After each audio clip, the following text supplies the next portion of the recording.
మనతో పాటు వినియోగదారులకు సంబంధించినటువంటి అధికారులు ఒకసారి మాట్లాడుతున్నారు సార్. రండి సార్, బయట తీసుకుంటారు. ఈ కలెక్షన్ పాయింట్ కానీ లేకపోతే సేల్స్ పాయింట్ కానీ ఈయన 10 సంవత్సరాల నుంచి ఎఫ్ఎస్ఐ పలానా ఏరియాలో జరుగుతుంది, వాళ్ళకి ఆల్రెడీ తెలిసిపోతుంది.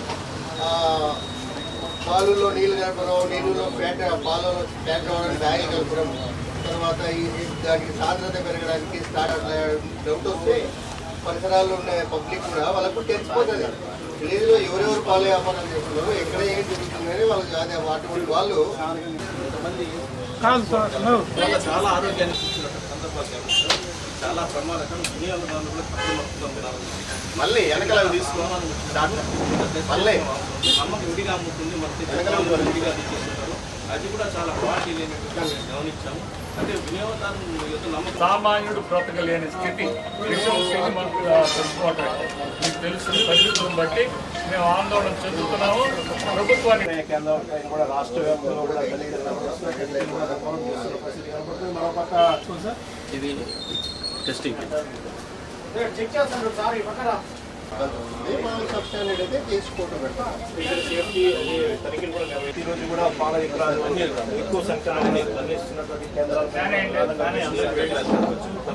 ఈ రిజల్ట్ వచ్చిన తర్వాత వీళ్ళకు సబ్స్టాండర్డా అన్సేపా దాన్ని బట్టి వీళ్ళకు.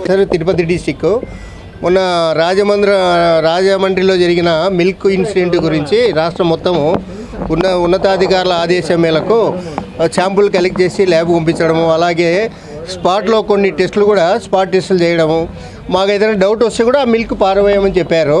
కాబట్టి కొన్ని ఇక్కడ అయోడిన్ టెస్ట్ కానీ, అరహర పౌడర్ యూరియా టెస్ట్ కానీ, తర్వాత లాక్టోమీటర్ టెస్ట్ కానీ చేయడం జరిగింది. అట్లే కౌ మిల్క్ ఒకటి, తర్వాత బఫెలో మిల్క్ శాంపుల్ కూడా కలెక్ట్ చేసాము. తీసి ఫుడ్ ల్యాబొరేటరీ నాచారం పంపడం జరుగుతుంది.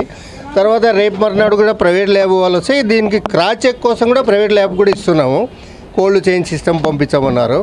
కాబట్టి జిల్లాలో ఇక్కడే కాదు ఎక్కడైనా కూడా ఇంటీరియర్గా విలేజ్లో కానీ, తర్వాత అన్సర్వ్డ్ ఏసీ కానీ, మిల్క్ సప్లై చేసేవాళ్ళు, మిల్క్స్ కలెక్ట్ చేసేవాళ్ళు, మిల్క్ బాయ్స్ అమ్మేవాళ్ళు అందరూ జాగ్రత్త తీసుకొని అక్కడ ఏదైనా డౌట్ వస్తే ఫుడ్ సేఫ్టీ తిరుపతి జిల్లాకు మా సెల్ నెంబర్కి ఇంప్రూవ్మెంట్స్ ఇస్తే మేము కూడా అక్కడ రైడింగ్ చేసి వాళ్ళకు శాంపుల్ తీసుకొని తగు చర్య తీసుకుంటాం.